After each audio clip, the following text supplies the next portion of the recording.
Hey, how's it going everyone? This is Wylam here. In today's video, I'm going to be tweaking some of the color science or picture profile of the Canon R6 just because I've gotten used to the color science of the Fujifilm system. So this right now is the X-H1 and I've kind of tweaked the color profile to where I liked it and it's kind of stayed with me for quite a while now. So what I'm going to do is I'm going to go ahead, change out my X-H1 with the R6 and I'm going to show you what the standard picture profile looks like in my tweaked one on the R6.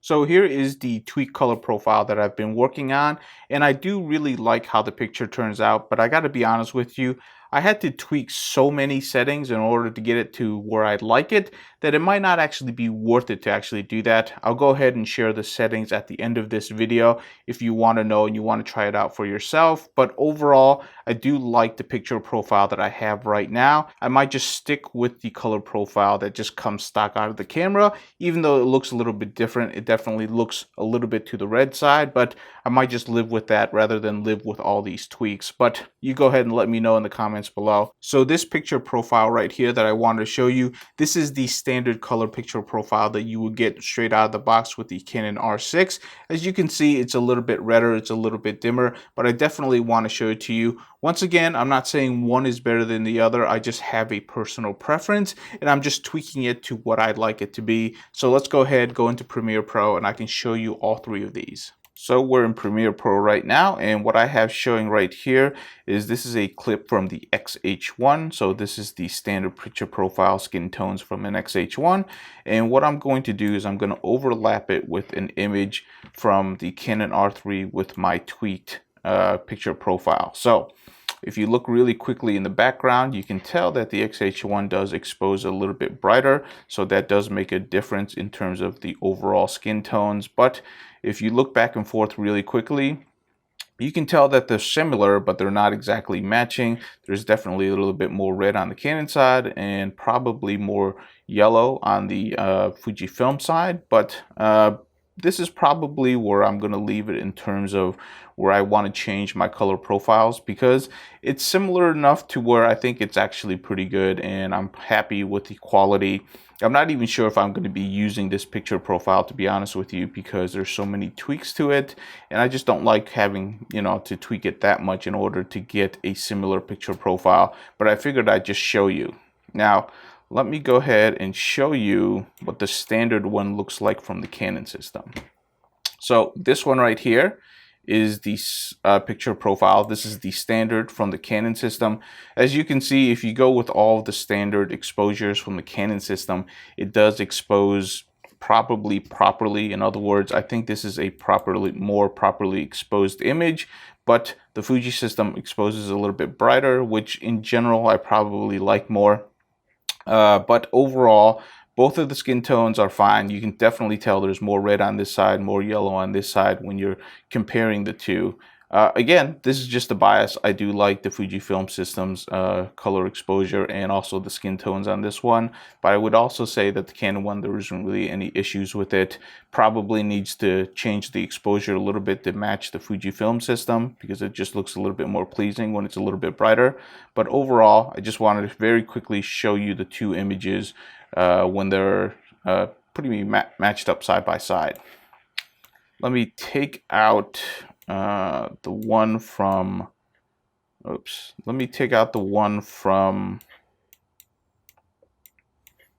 the take out the Fujifilm one, and then I can show you what it looks like from the two Canon ones. So this one right here, is my tweaked picture profile, and this one right here is the standard one. As you can tell, I definitely brightened up the image. I also made sure to get rid of the warmer tones from the overall image, so it's a little bit more cooler in terms of its picture.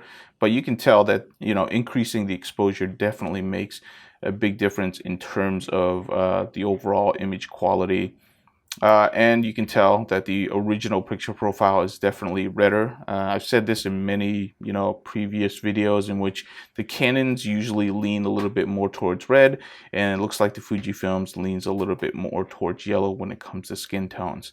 Again, it's just different color science from different camera brands, but you can tell that there's a major difference. This is the reason why I don't really switch camera brands very often, because when you compare the twos in terms of skin tones and color science, they change very drastically. So if you get used to one, it's going to look very different to you for when you switch over to a different brand. So continuing our testing, this is the test of the picture profile when I'm outside. So this is the first test in which the Canon camera is on its default settings. So this is the standard color profile that's going to be coming with the Canon camera. Just wanted to see how it looks like. I have the camera in auto settings because I'm not using an ND filter, so we're going to be a little bit further up in terms of shutter and also aperture, but you can kind of get a sense for what the colors look like when I'm outside, which is the whole point of this video right now. All right, so this is test number 2. So this is what the picture profile looks like when I've added my tweaks back in, so we can kind of compare and contrast what the skin tones look like and whether or not the image actually still holds up in the outside environment as well as the inside environment. So hopefully it still looks pretty good, but until we actually go inside and take a look, I really don't know. All right, so we're going to very quickly go over the menu systems. We won't have to go through all of them, but I will show you what I changed. So in shoot mode, I did shoot it in manual, but when I was outside, I did use auto exposure. So I do go back and forth between the two, but whenever you can use manual exposure, it is a little bit better, and I'll show you the reason for that here in a second. I did shoot in 4K 30p. You can choose whichever one you like. Crop sensor disabled. And then for manual, I am using the Rode Wireless Go. I have it set to medium volume on the Rode Wireless Go, and that's where I have it set currently. Moving on to the next one.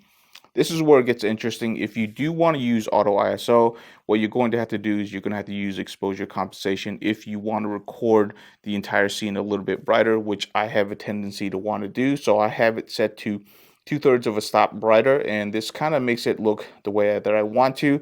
Just keep in mind that you're going to have to use exposure compensation if you do have auto ISO turned on.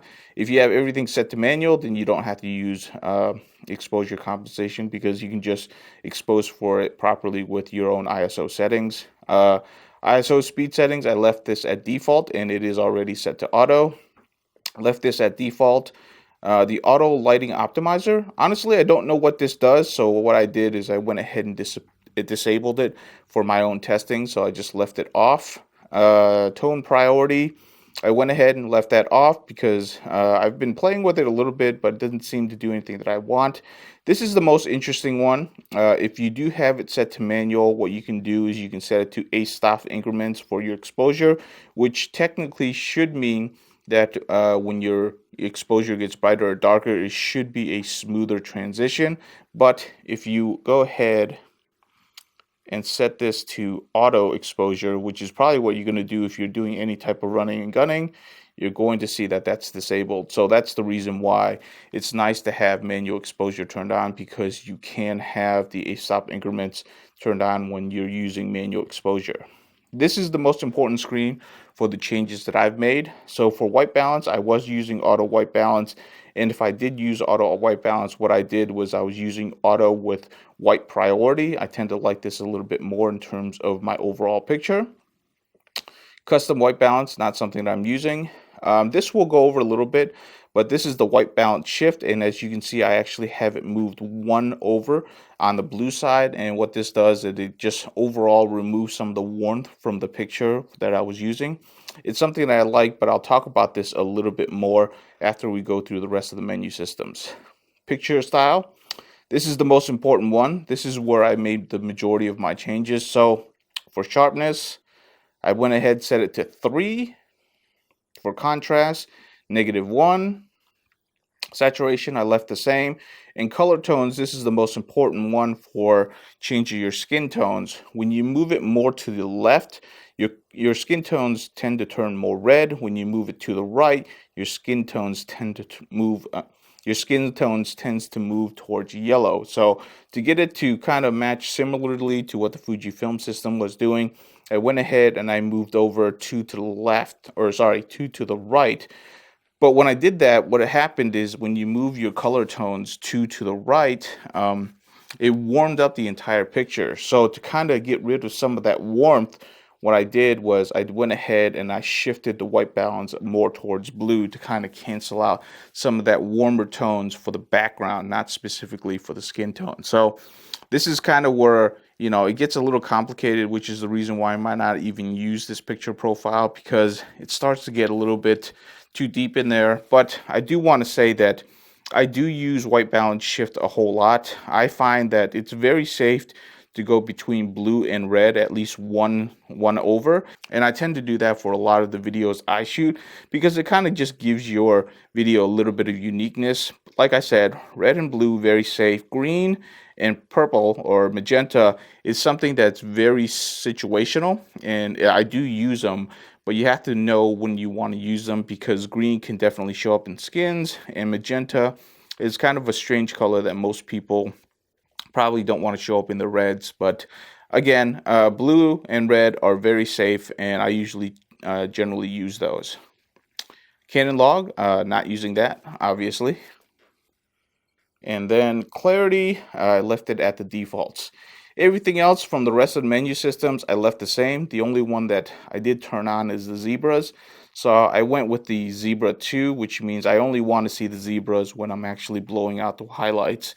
Anything that, you know, is coming up, which is zebra 1, I don't really care for, because I'm not going to be changing the color profiles. I'm not going to be adding LUTs that could potentially blow out highlights. So I'm not really worried about approaching highlights being blown out.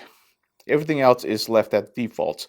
So the biggest changes are definitely here, and you know, on my white balance correction, and also what I'm doing for my picture profiles. And these are the current settings that I have, and that's what I've been playing with for the last few days. It's definitely worthwhile to get in there and really play with some of the color settings when you get into a new camera system. But you just got to be very careful, because once you go down a little bit too far, it's going to be really hard to keep track of all of the settings you've changed. But like I said before, there's definitely many ways that you can actually change your colored settings. This is just one in which I'm going to be doing all of the changes inside the camera, which is something that I would prefer. A lot of people prefer to do it in log and then just drop in LUTs, which is another good option. And there's a lot of people that do that. I just prefer to have everything in camera, because I don't know what computer I'm going to be editing on and whether or not it's even going to be my computer. So to be able to have all the colors that I want already in the video itself, it just saves me a lot of time. But if you have any questions on this, definitely leave in the comments below. Thank you so much for watching, and I'll see you in the next video.